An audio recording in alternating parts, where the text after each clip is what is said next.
Aujourd'hui, on répond ensemble à la question suivante.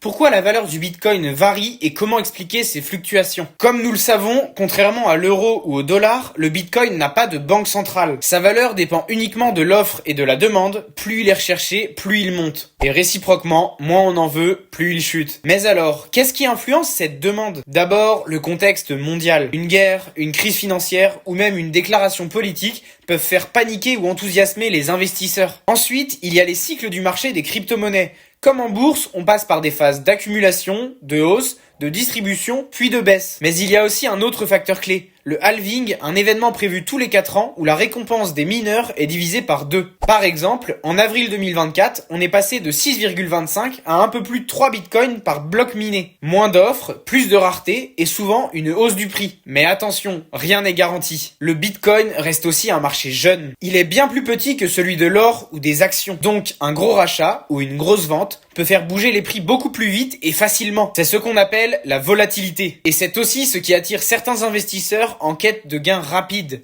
Enfin, il ne faut pas sous-estimer le sentiment du marché.